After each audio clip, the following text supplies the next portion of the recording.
Today we are diving into something that's getting a lot of attention in the IoT world right now, which is eSIM for IoT. So joining me today is Henrik Aagaard, co-founder and CTO at Onomondo. eSIM IoT is an ecosystem. It's not a single piece of software, but it's an ecosystem where everyone needs to be able to work together. Where are things moving? What's the roadmap that you see actually to this opening up? So end of Q1, still we almost have no solutions in the market that is fully end-to-end. If you had deployed those devices back in 2016, the choices you made there would need it to really work throughout the last 10 years. And I think that's for anyone to imagine an impossible task. Not all of them were complying with how their standards were written. Unfortunately, not fulfilling the promise of what eSIM IoT truly is. You might have an EIM platform where you can freely choose between operators, but you cannot leave the EIM. And suddenly you then have a vendor login throughout the lifetime of all your deployed devices. It's very much moving away from owning the customer, but actually more to serve the customer. Hey everyone, welcome to the IoT Podcast. I'm your host today, Gilbert, and as usual in this episode, we'll be diving into the tech shaping the Internet of Things. Make sure you hit subscribe wherever you're listening or watching, and don't forget to turn on notifications so that you never miss an episode. Welcome back to the IoT Podcast. I'm Jake Gilbert, head of 5e Tech and your host for today. Today we are diving into something that's getting a lot of attention in the IoT world right now, which is eSIM for IoT. Because on paper, eSIM IoT was meant to be kind of the end or close to the end of lock-in, with more freedom, more flexibility, and a lot less pain when you need to switch or scale. But the reality is that there are new forms of lock-in that are quietly replacing some of the old ones, and they're buried in technical architecture or operational decisions, and people don't always see it until it's too late.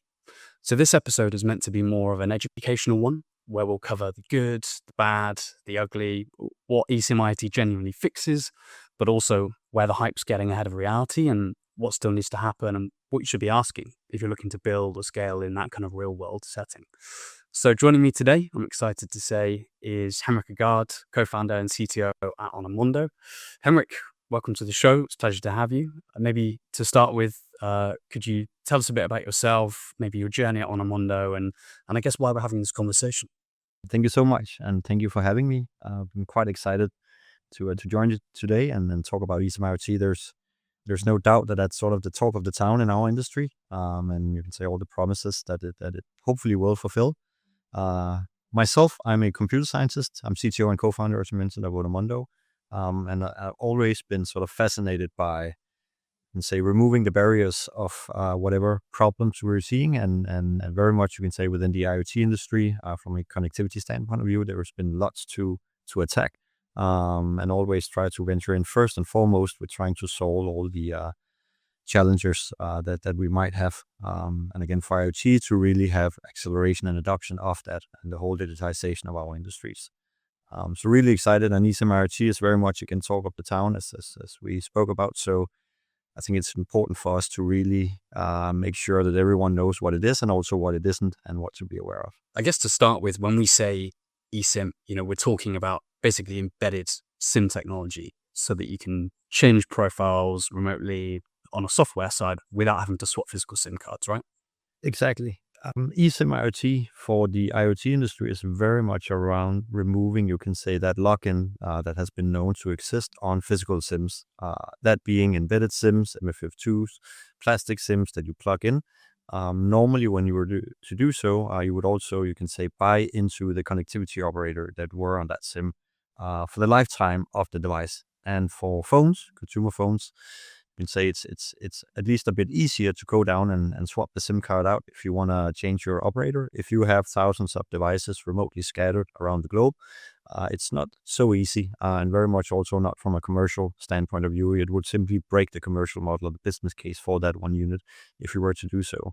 And you can say eSIM IoT can unlock that in our industry and really put the power into the consumers or the users of the devices, and really hopefully also then open up the whole ecosystem, which has been one of the big barriers that we've seen affecting the IoT, that is vendor lock-ins. And eSIM IoT is very much a way to unlock that from a connectivity standpoint of view.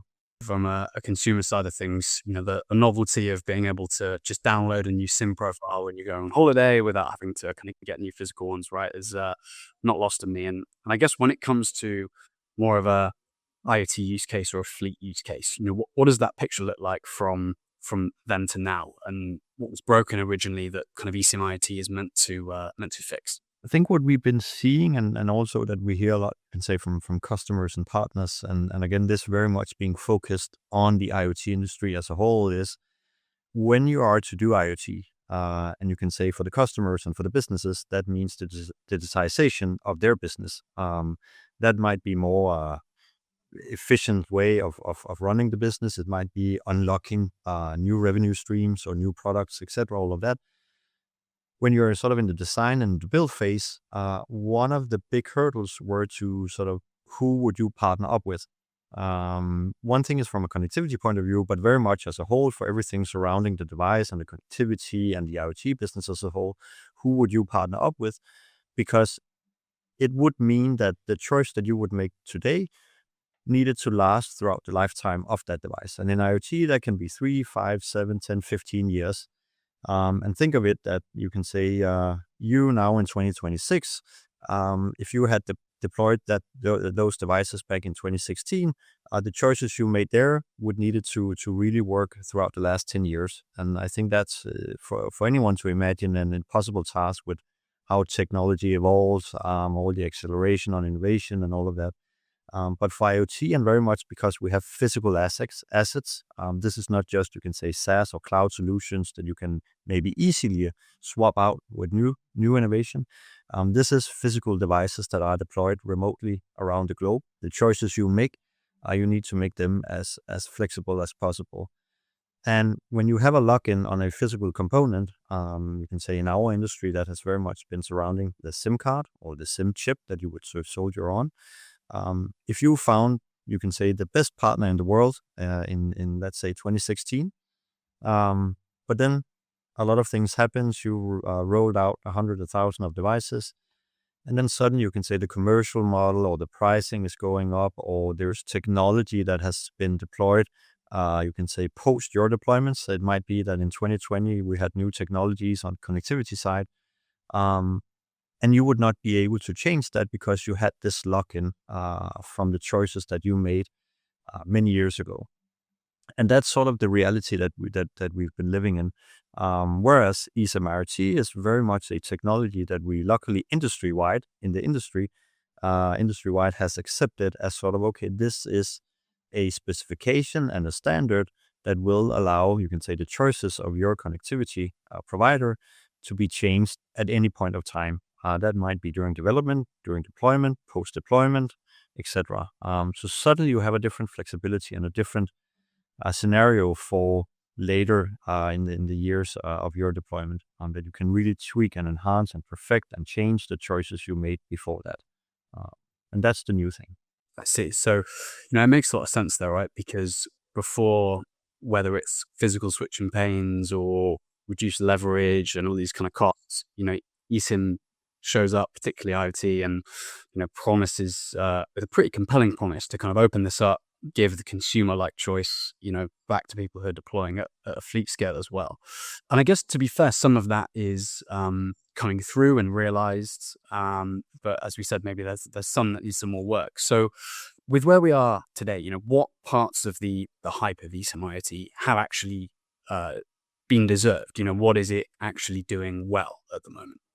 I think the most exciting part is still back to, you can say, the technical specifications which we've agreed upon within the industry, you can say, stemming from DSMA, but been accepted by all parties in the ecosystem. And when I mention all parties, that goes from everything, you can say, from the operators, connectivity providers.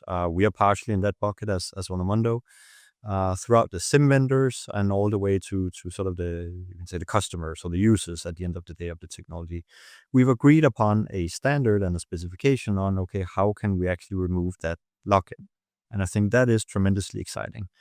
I think what we've seen is throughout the last few years, maybe sort of 24, 25, there's been a lot of hype, a lot of talks around the eSIM IoT specifications and the design.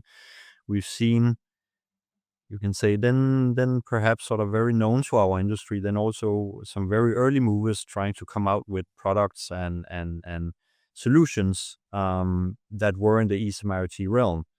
I'd say to some extent, unfortunately, what we've also seen is that not all of them were complying with how the standards were written. And you can say to some extent also then unfortunately not fulfilling the promise of what eSIM IoT truly is, which is back to the ecosystem of everything working interoperability or together with each other in a no vendor lock-in fashion. And so what we've seen is more sort of small pockets or ecosystems of closed solutions that were, you can say, adapting eSIM IoT technology or specifications, but we're actually not fulfilling the promise of having sort of a full no vendor lock-in landscape or ecosystem truly. And I think as we're sort of entering into 2026 now, you can say to some extent, hopefully we're going to see more adoption and more promise being fulfilled of that technology. But so far, that is not the scenario that we're seeing. And I think that's also, you can say, one of the reasons why I'm quite excited on talking about this. So we really can be aware of what is happening, what is true, and what should one very much concern himself about when venturing into eSIM IoT. When we talk about control and where that sits in these new specifications, specifically the SGP 32, you point, and I guess others, to the EIM, right? And being the kind of control plane. So I guess for the benefit of listeners, what is that and why does it matter when we talk about this freedom? I think first and foremost, when I mentioned the ecosystem of eSIM IoT, at least from also a technical perspective, there are three elements in that. There is, and I'm going to end up with the EIM, but you can say first and foremost, there is the eSIM profile. So again, from a connectivity point of view and operator point of view, us as Onomondo, or you can say other MNOs or MVNOs, instead of us selling and shipping physical SIMs, again, plastic SIMs or SIM chips as such, we now sell SIM profiles or eSIM profiles. Technically, that's called the SMTP Plus. That's for us in Onomondo, you can say a service that we run on the internet that give access to our profiles. And similar other MNOs and MVNOs have that same element, the SMTP Plus hosted with eSIM profiles ready for download as such. That's sort of one element of it. The other one is then, of course, you can say still the physical SIMs. So eSIM IoT still requires a physical SIM to host the software and to be able to download profiles and swap the profiles on those. Those physical SIMs can both be plastic SIMs or SIM chips still. They need to be open and agnostic to download whatever profile from whatever operator that you want to have as a connectivity provider. To control all of that, like which operator do you want to download a profile from and which one do you want to have active, all of that is controlled from the EIM. So a SaaS platform, you can say, that is hosted on the internet, that you as a customer or partner using eSIM IoT, you can log into through API or through a graphical interface. And there you can control your fleet of SIMs on which profiles do you want to download, which profiles do you want to make active, and then have the freedom to stitch together, you can say, your connectivity landscape to whatever to serve the needs of your products. So again, we have the SMTP Plus, technically, we have the SIMs, and then we have the EIM, the platform itself. eSIM IoT, that's the ecosystem surrounding that. And the ecosystem around eSIM IoT is that all of these elements can work independently of the vendor and independently of, you can say, whoever provides the SMTP Plus or whoever provides the EIM or whoever provides the SIMs. And that is the thing to very much be aware of, because if that promise is not upheld, then suddenly you can actually have a lock-in in that chain. That can be a lock-in to the EIM platform, meaning that, okay, you might, as a customer of eSIM IoT solutions, you might have an EIM platform where you can freely choose between operators, but you cannot leave the EIM. And suddenly you then have a vendor login, which is not only technical, but also commercially with that vendor throughout the lifetime of all your deployed devices. And similar, again, from a SIM perspective, you can say the SIM vendor that you're buying your SIMs from, you need to make sure that they can download profiles from whatever SMTP Plus or from whatever operator that you might want to entertain, because otherwise you're suddenly limited to only be able to download from these 5 operators. And similar from the operators that you want to entertain, of course, that you can download profiles to whatever SIM and SIM vendor that you've chosen and EIM platform that you've chosen. So it's the interoperability and sort of the no vendor login, or that all the elements are agnostic to whatever they are interfacing with that we need to be aware of. So it's the promise of the eSIM IoT landscape, and the platforms and the vendors that one is choosing that we really need to be aware of.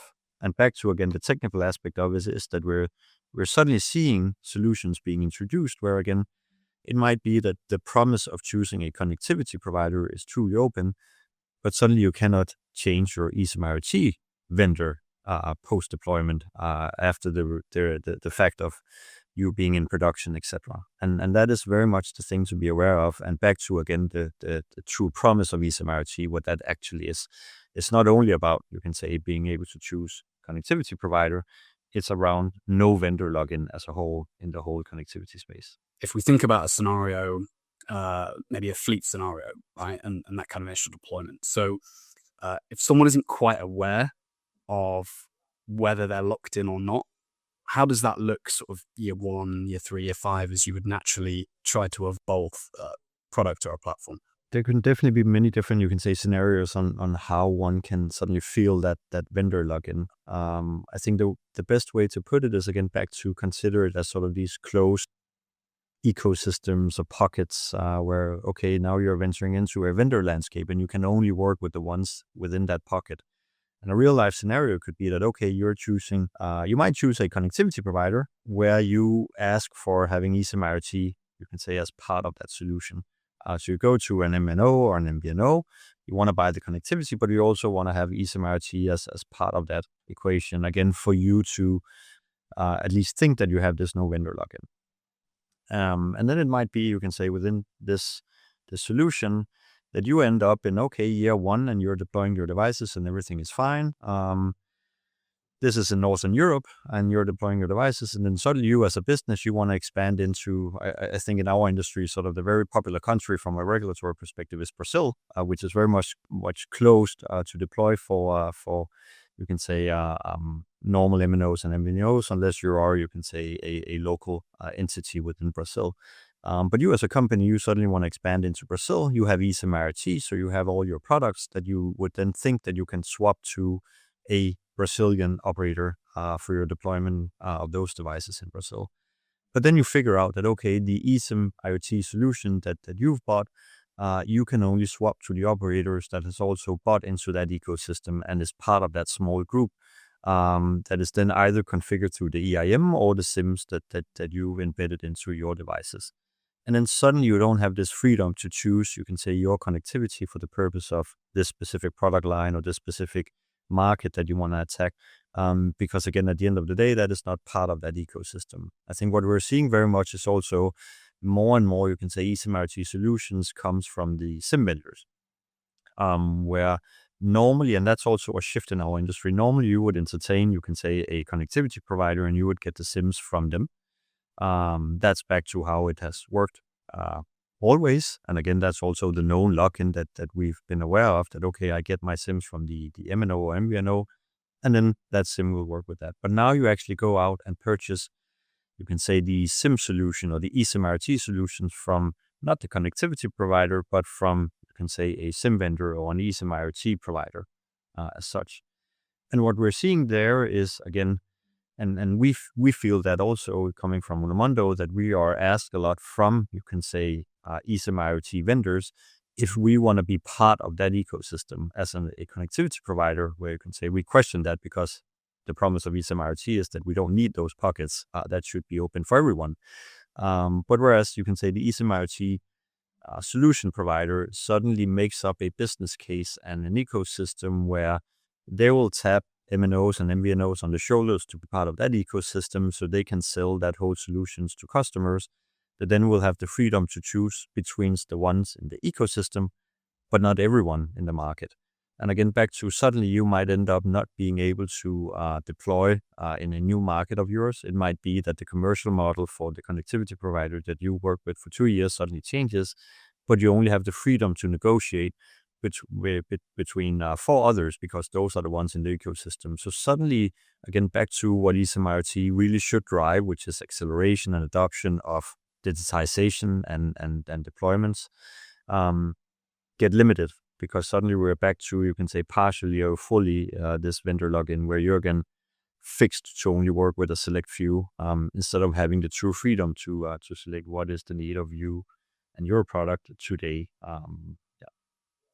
And like you said, there's so many ways that can manifest, at a technical level, having to re-architecture products, if that ends up, going on too long and missing out on cost savings, reduce leverage. And I guess, like you said, you end up in a situation where if ecosystems and it's, do you want option 1, 2, or 3, but really they're one in the same and they all kind of know what their prices are, and, you don't have much of a choice, right? And so I guess the question on that side that's interesting is, how much of this do you think is structural legacy, time's not changing quick enough, and how much actually is quite strategic? Probably a mix of the both. I think there's definitely, you can say, the most obvious way to approach this market for many in this industry that's been in the industry for 10, 20, 30, 40 years. The mentality is, you can say, owning the customer, and owning not in a very positive sense. It's more owning either contractually or technically. So that's sort of the mentality. There is the fear of suddenly opening up, because then you, again, if we look at us as Onomondo, as a connectivity provider, then okay, suddenly tomorrow we might have customers flee. And we don't want that. We want to lock them in. That's not the case with Onomondo. We are a strong believer in freedom to leave if we're not providing the service we should. But because you can say that is sort of very much the mental model that exists, unfortunately, in our industry. That is sort of owning the customer, again, either commercially or technically. eSIM IoT were to remove that technically, at least, but unfortunately, again, we're seeing solutions where, again, we introduce technical limitations alongside commercial ones. From a strategic point of view, it's probably a bit of the same as well, to some extent, but it's also, there's, again, back to the shift. This might not be necessarily directly from connectivity and operators. I think MNOs and MVNOs to some extent have seen and have acknowledged, you can say, the customer demand. Again, we know it from the consumer part, the Apple Watch, the Android phones, etc., where you can, if you travel, you can download an eSIM profile and get connectivity locally and stuff like that. So there's sort of more and more an acceptance of that is the reality of life. That is what the customer wants. It's a good thing, but that is what the customer wants. I think suddenly we're seeing, again, a new vendor landscape popping up in this. I mentioned sort of before the SIM vendors, but again, also eSIM IoT solution providers, either stem from SIM vendors or, again, new companies venturing into the space. And I think strategically there, it's very much part of the business case, maybe not only necessarily to make a vendor log into the customer, but maybe more on thinking into new revenue streams. So, okay, if I make an agreement to, you can say, connectivity operator ABC, I might get a share of the pocket or part of the revenue, or you can say, a kickback for delivering traffic or customers to them. And so there might be sort of a new type of business case surrounding eSIM IoT that now appears. But then, unfortunately, you can say also, on the other hand, then removes, again, the promise and the true innovation that were behind eSIM IoT. So I think it's very much a mix of very, very deliberate strategic choices because of revenue streams and the business case, but also very much around, you can say, legacy in sort of mentally how we work with this. That, again, it was very much around owning the customer, and not necessarily just wanting to provide the best service always and continuously. What are the kinds of questions that people should be asking to avoid falling into those traps? And certainly maybe for buyers who might not be as close to the technical detail and understand the specifications in the same depth.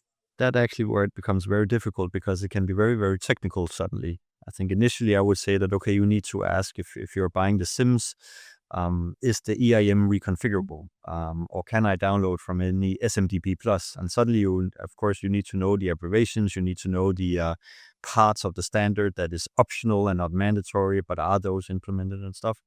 But I think first and foremost, it's very much around asking whoever, you can say, the eSIM IoT solution provider is for where one would be buying. You can say if it's the EIM or if it's the SIMs, Can this work with any SIM vendor? Can this work with any operator? Can I download eSIM profiles from any operator?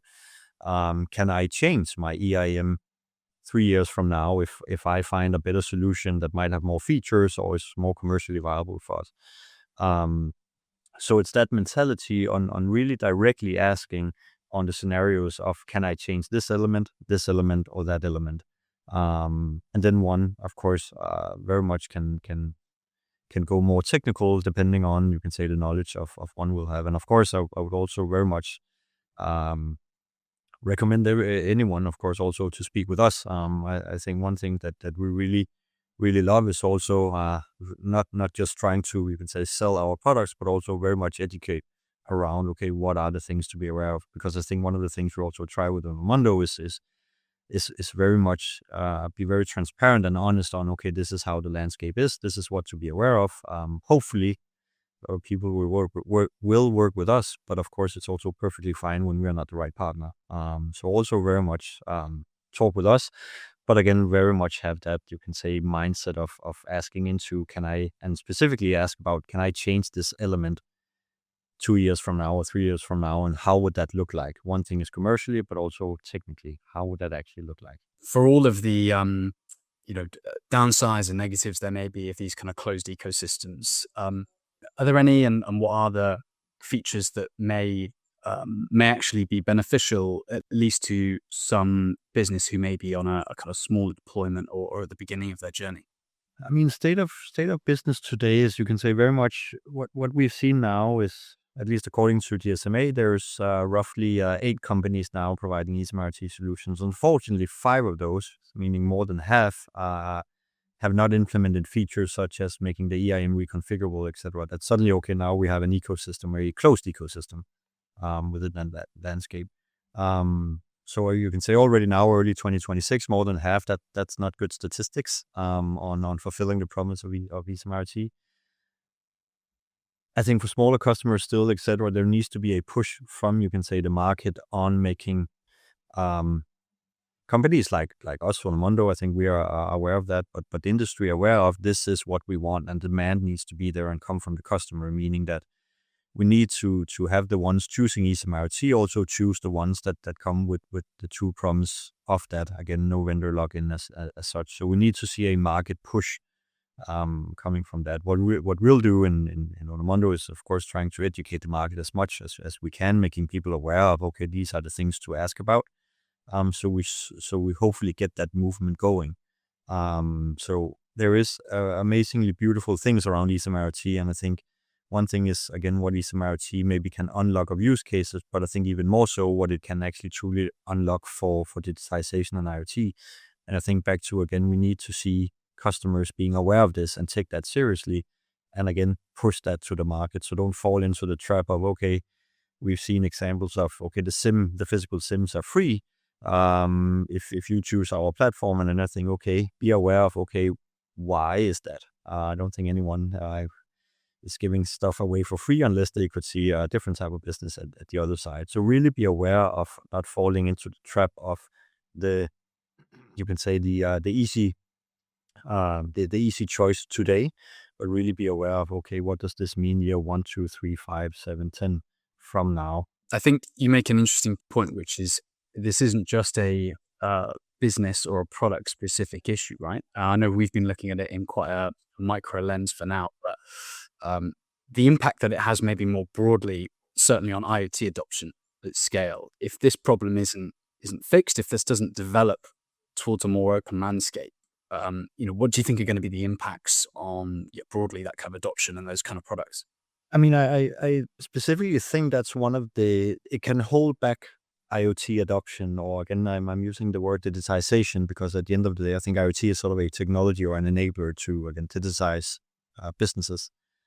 One thing is if technology is a barrier or if commercial model is a barrier, but I think what we've seen throughout the last many years is the fear of saying yes and actually venturing into IoT. I think we've seen lots of companies and customers making it a no decision because of the fear of, okay, I cannot decide if I want to go with MNO, A, B, or C.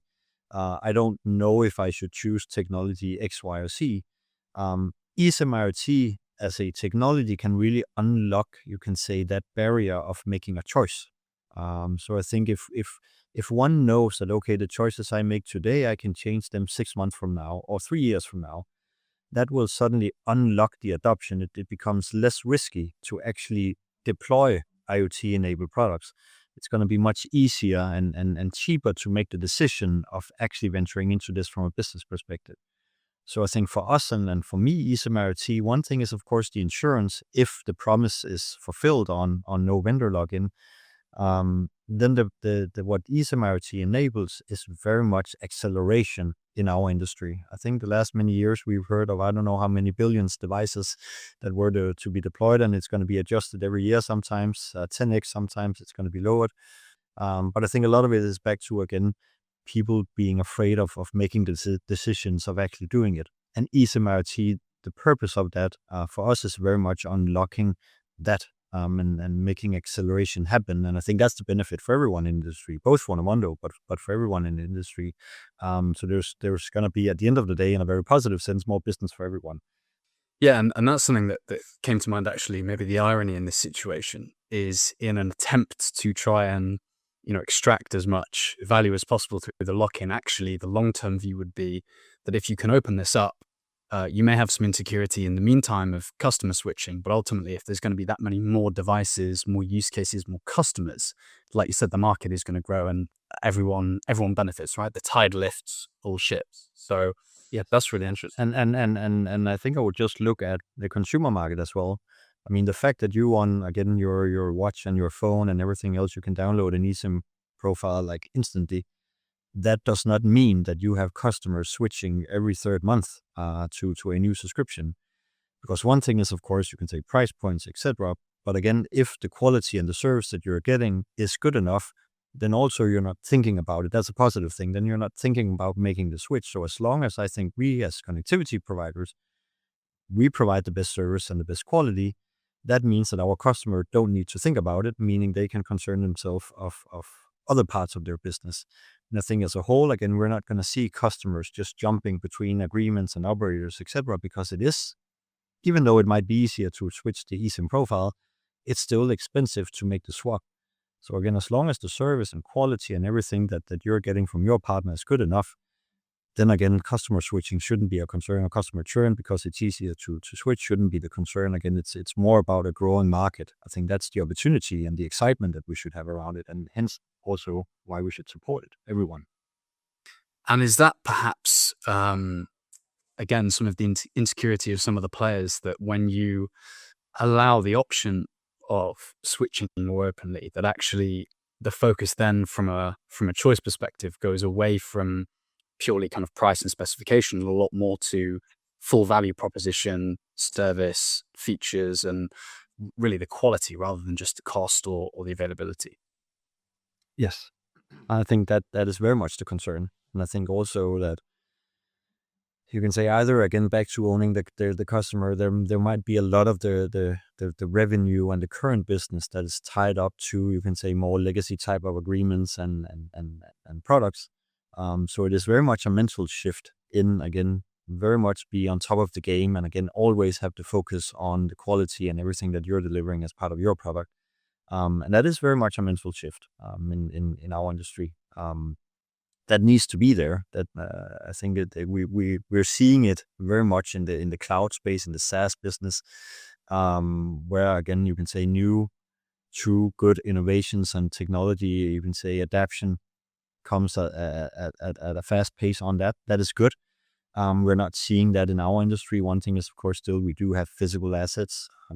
That's a different beast to attack. But we're also seeing very slow adoption and very slow accelerations, back to the fact that, okay, when the choice has been made, it's sort of pricing, and that is pretty much it. And in our industry also, a lot of the competition lies on price, meaning that you can say a lot of things is gravitating towards zero from sort of data consumptions, etc. Because in many cases, it's the same service that you're getting in many places. So again, price point being the only true thing to compete on. And again, I think that's where we're taking a different stand at Onomondo and trying to make new features, new innovations, actually removing true barriers and then focusing on lowering just costs. In that sense, for us, it's total cost of ownership that needs to be lower. And so again, back to it's very much you can say the fear and the legacy of having again that owning customer mindset, and this is the way to lock in and to lock in revenue. I think the way to lock in revenue is again very much around quality and innovation. If there is a positive case that buyers and customers kind of need to see rather than just the negative on why should they be pushing providers for this in a positive way, what do you think the kind of market and the benefits to businesses look like when you do get to a time when that kind of lock-in hopefully is dissolved away, it is a lot more open? What are the tangible benefits that people will see when they're able to choose from kind of any provider? Again, first and foremost, it's very much around less concern on again who do you partner up with, and again it might be that today you can say day one you have a certain need, you have a certain market, you might be in 3 countries, and then that is your sort of needs that you need to have. Again, surrounding eSIM IoT, it's probably very much around the connectivity provider that you're gonna entertain. Suddenly you as a company can see, okay, we see a pocket in country A, B, or C, and suddenly you don't need to concern yourself, at least you can say in that part of the business, connectivity and all of such, if that is doable. So suddenly it unlocks, you can say, it's a mental shift. And imagine, you can say, things in the cloud. That's actually one of the best examples. If you spin up a virtual server on some, you can say, cloud hosting facility, you have the world as an audience or the world as customers. When you do that in our industry, again, the physical assets and the connectivity part of it, that is not the same. That's not the case. There you have the markets that the technology you've chosen, the vendors you've chosen can serve. So it's not global. It's not a global market today. And I think, again, we also know it from the consumer phones. Still, as of today, you probably have a subscriptions with a local operator. And that is the sheer fundamentals of the industry that we're in, that it's not global. eSIM IoT can be a way of unlocking that and making that part more global.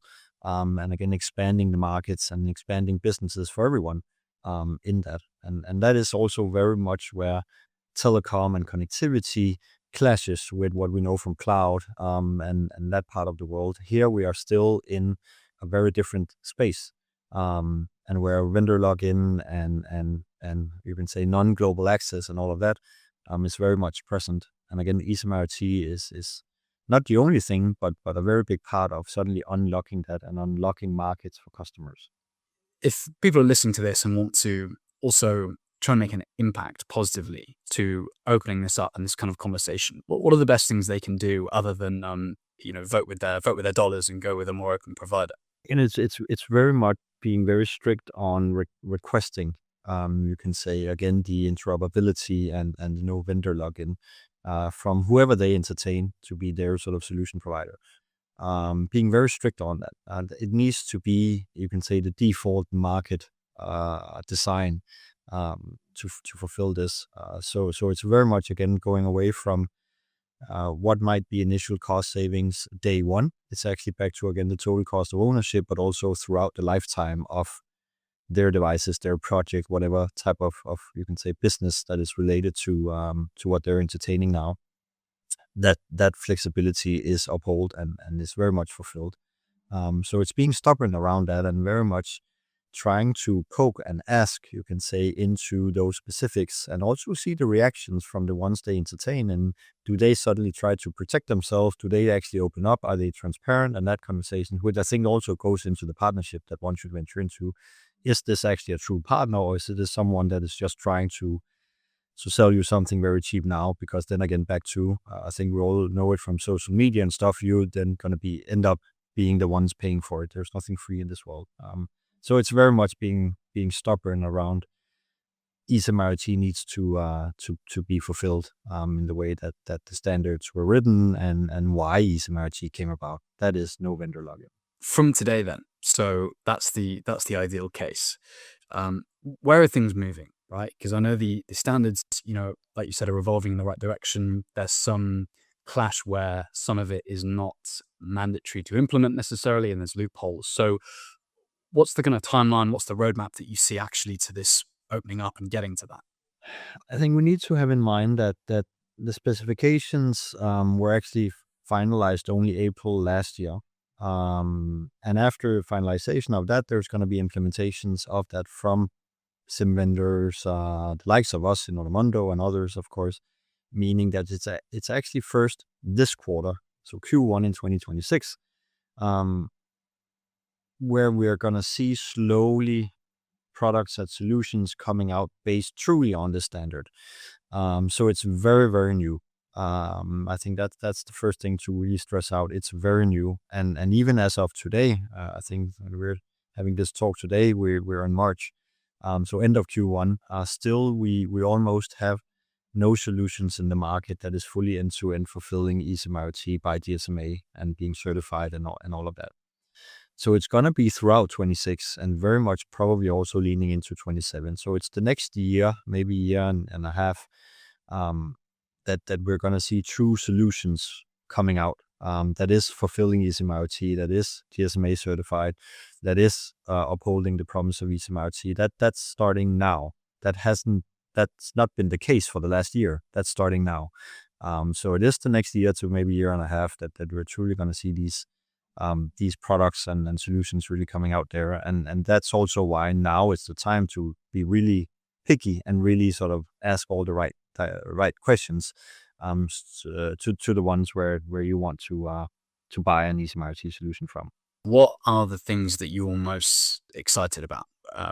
Technically, commercially, as this actually starts to come out and that choice becomes available to people? I mean, from my point of view, I very positively, I really, really enjoy, you can say, the competition, because I think that fuels innovation. I think with Onomondo, we've always had freedom to leave. You can say technically, funny enough, it actually has been possible for more than 20 years. Unfortunately, it required the consent of, you can say, the legacy operator, so the one that you were to leave from. And of course, I think everyone knows that probably people would fight against that.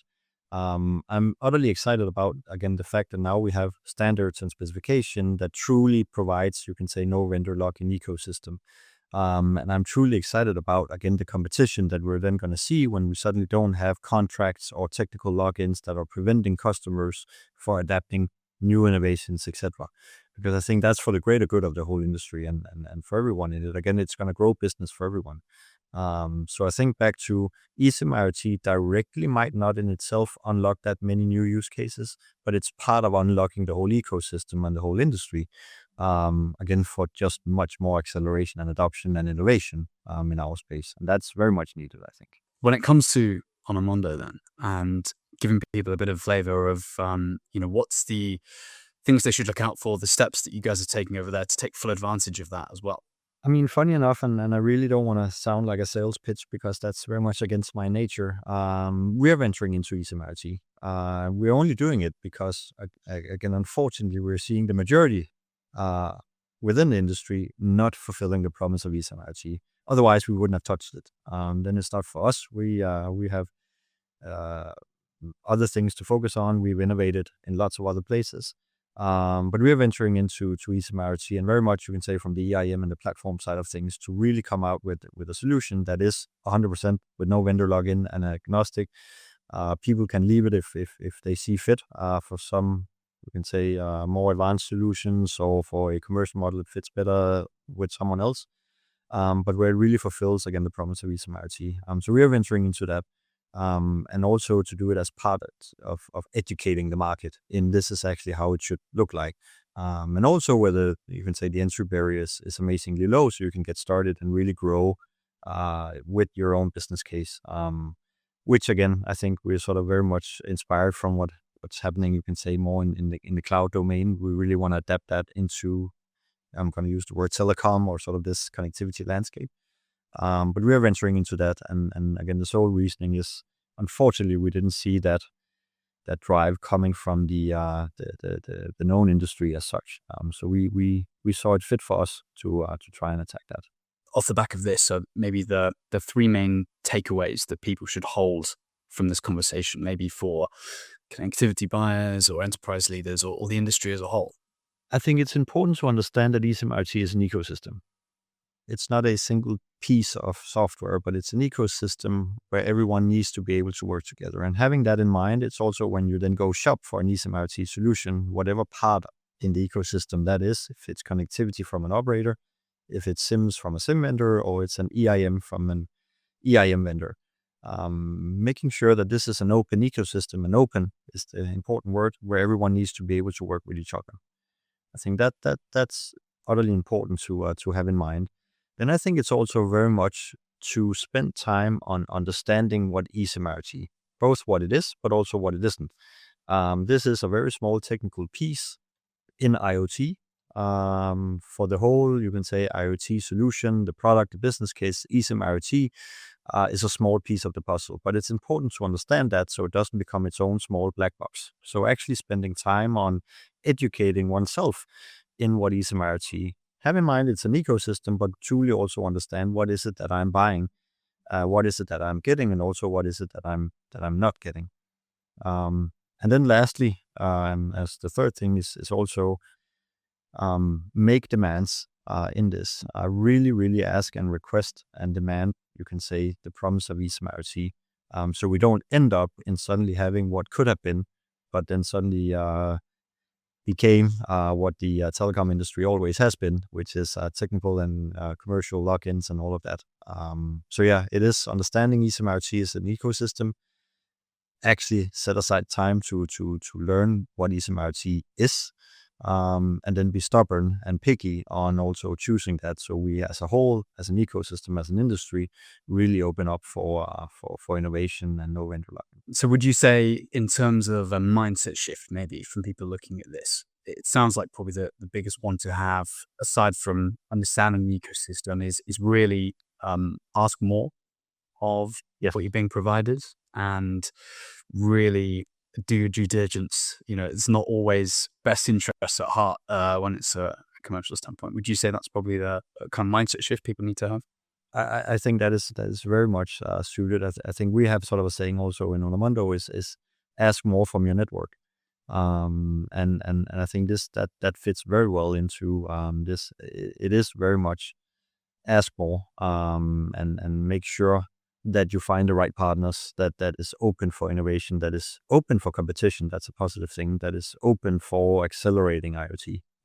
It is a mental shift. It is a mind shift. Very much. It's very much moving away from owning the customer, but actually more to serve the customer. And I think that's, of course, in the customer's benefits, but it's also very much for us to embrace it, because again, I think the market share will grow. To kind of wrap that then, if people want to continue to kind of learn about this, educate themselves about this, what's the best place to do that? And I guess also, what's the best way for people to keep up to date with what you're doing on Onomondo? Well, I think first and foremost, maybe listening to your podcast. That's one thing. It's reaching out. It's following Onomondo.com, a mailing list and all of that. But then also have a sheer interest in trying to follow, you can say, the industry that we're in, the market that we're in. I would say pay attention and actually have an interest in the details in what we're doing. It is still, as of today, a technical space. Hopefully, the more innovation that happens, it will become more less and less technical. But as of today in 2026, one needs to actually have an interest in it. But very much, I think, follow you guys and follow Onomondo and others. I think that's a good way to start, at least. I think that's a great insight to finish on. Take an interest and ask more from what you're getting. Great. Well, look, Henrik, it's been genuinely really insightful conversation on this, and I think it's been a good reality check as well in an area that a lot of people think is already quite open, but may not realize actually what's going on behind the scenes, especially people who are looking into this for the first time. If you're listening as a listener or viewing this as a buyer in connectivity, the big takeaway is, I guess, quite simple, right? Don't assume flexibility, verify it, ask deeper into those technical and commercial questions early, and make sure that you understand maybe where the control sits and how you're being locked in. You can find Henrik and Onomondo on LinkedIn. We'll include links in our show notes, the description as always. And if you enjoyed this episode, feel free to follow the IoT podcast, share it with someone who might be interested in this and who's kind of looking into these things right now. As always, thanks for listening, and we'll catch you in the next one.